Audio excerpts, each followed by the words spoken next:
Assalamualaikum warahmatullahi wabarakatuh. Saya sendiri M. Hadi Arifianto ingin mempresentasikan makalah saya yang berjudul Tata Negara dalam Islam pada masa Dinasti Umayyah.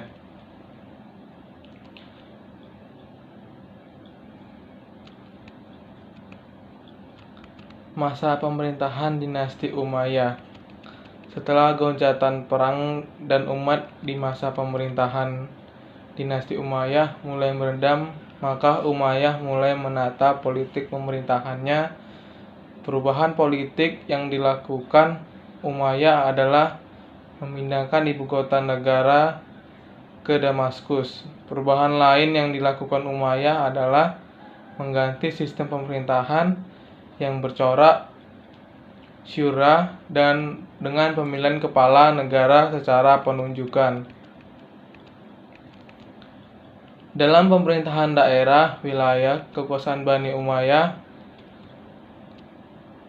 dibagi menjadi 5 provinsi besar, yaitu 1. Hijaz, Yaman dan Arabia. 2. Mesir bagian utara dan selatan. 3. Irak dan Persia. 4. Mesopotamia, Azerbaijan dan Armenia.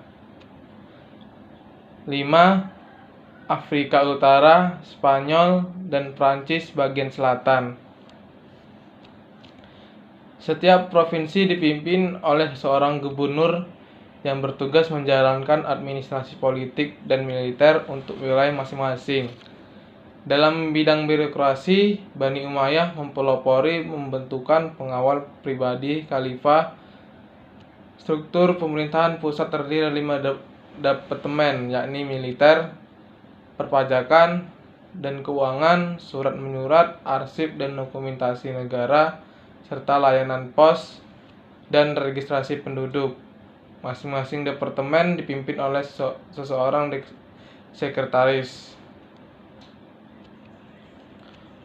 Untuk mensejahterakan penduduk, Bani Umayyah memberikan tunjangan yang besar yang sesuai menurut jasa masyarakat. Kekuasaan Bani Umayyah runtuh setelah berjaya hampir 100 tahun.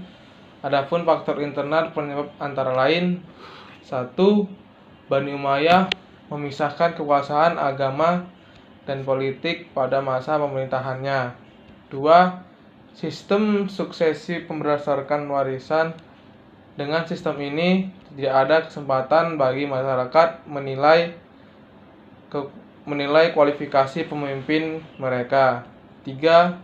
Politik diskriminatif kerajaan terhadap non-Arab. Pemikiran dan analisa serta gambaran serta umum tentang ketatanegaraan dan kekuasaan pemerintahan. A. Badan eksekutif. Dalam konsep eksekutif, bahwa umat haruslah menyerahkan segala urusan umum kepada khalifah. Oleh karena itu, ada 2 kewajiban pokok seorang khalifah: menegakkan Islam dan mengurus urusan negara dalam batas-batas garis ajaran Islam. Ada 10 macam tugas pokok seorang khalifah.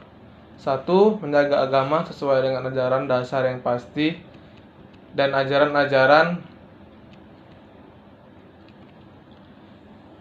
yang telah ijma'.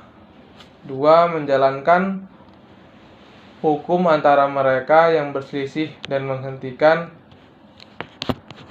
permusuhan antara mereka yang bertengkar sehingga keadilan merata. 3. Menjaga keamanan umum agar manusia berusaha bebas mencari penghidupan dan dapat melakukan perjalanan dengan aman. 4. Penegakan hukum pidana hudud. 5. Memperkuat ketahanan negara dengan kelengkapan dan kekuatan. 5. Berjihad melawan musuh-musuh Islam setelah dilakukan dakwah. 7. Pengumpulan harta, pajak, sedekah yang telah ditetapkan oleh syara. 8. Menetapkan uang keluar dari kas negara. 9. Mengangkat orang-orang yang dipercaya dan jujur untuk memangku jabatan. 10. Mengendalikan langsung dan memeriksa urusan-urusan pemerintah dan segala sesuatu yang berhubungan dengan negara. B. Badan Ahlul Ikhtiar.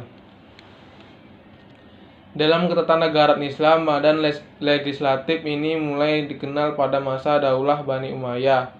Ia disebut dengan sebutan ahli al-Hali wal al-Haqdi. Badan ini bertugas menyampaikan aspirasi rakyat kepada kepala negara, dan juga ia berfungsi memiliki seorang khalifah. Dan yang paling penting, peraturan perundang-undangan lahir atas kerjasama seorang khalifah dengan lembaga ini.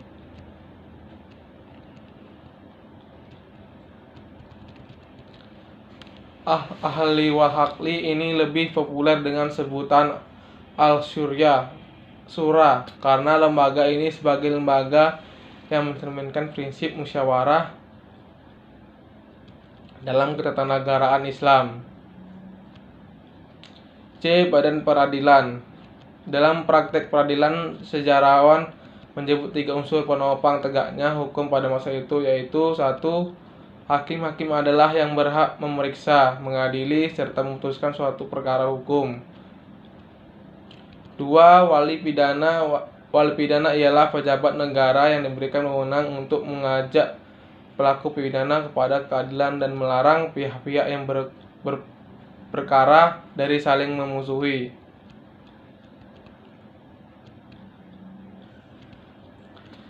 Baiklah, cukup sekian presentasi saya, lebih kurangnya mohon maaf. Wabillahi wal hidayah. Wassalamualaikum warahmatullahi wabarakatuh.